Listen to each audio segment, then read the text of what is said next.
everybody, this is the Wikstrand. So, if you would remove all of the sequences where people are getting shot, flying through the air or doing somersaults in slow motion in this movie, there wouldn't be very much left of this movie, about 6 or 7 minutes or something like that.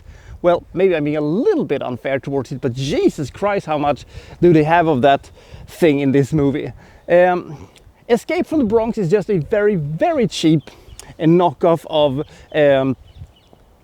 Escape from New York. They just haven't added anything that was good about the original into this thing. Let's find out if you're going to like it or not. My first guess would be not, but let's find out more, shall we? This is Escape from the Bronx.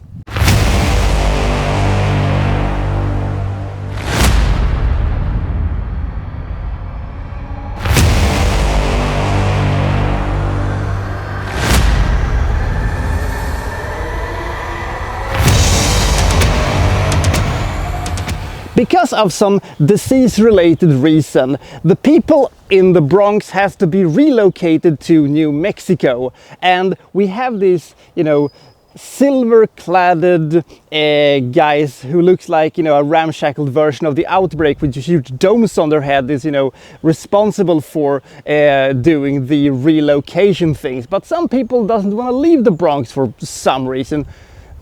Why? I mean, I never see the Bronx looks as shabby as this thing. I mean, if 5 tornadoes, 1 hurricane, a flooding, and 700 riots would, rampage through Bronx, they would bring about, $5 billion of improvement, compared to what this thing looks like. Jesus Christ.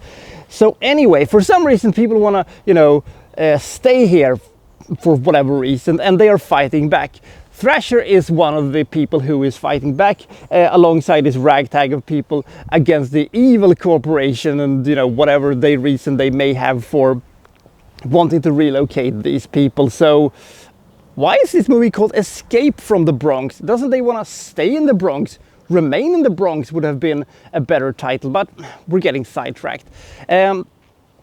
So this movie is a slow-moving, extremely cheap action movie with bad action sequences, with abysmal performances, horrendously hokey-looking sets, and to add insult to injury, has so terrible bad guys that even stormtroopers laughs at them. Hell, even the bad guys from the live action version of He-Man thinks that these guys are pretty bad at aiming and shit. So the shtick of people flying through the air in slow motion after having been shot by these people gets really old really fast, and you absolutely do not care what's going to happen to anybody of these people. So it is a movie that is going to be very difficult to enjoy.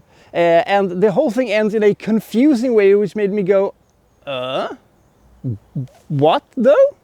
So it's not a good movie. It's a terribly boring movie that moves in a sluggish pace, even though they try to pretend that it actually moves in a very fast fashion. But that's not the case at all. It's just a really, really, really slow-moving, unimpressive, uninteresting movie that is made by somebody who thinks that he had hundreds of millions of dollars, but while in reality he just had, a couple of coffee cups of nickels to, spend on this movie, and it shows. It is a dreadful experience.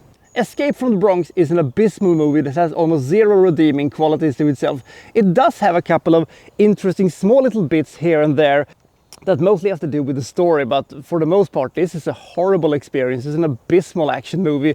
I give this 14 points, and I'm maybe being a slight bit generous with it, but anyway, Jesus Christ, I'm never gonna watch this movie ever again, and you should never watch it even once. So have you seen Escape from the Bronx? Comment below, and I'll see you next time from so-and-so reviewing, such and such. Thank you for watching. Thank you very much.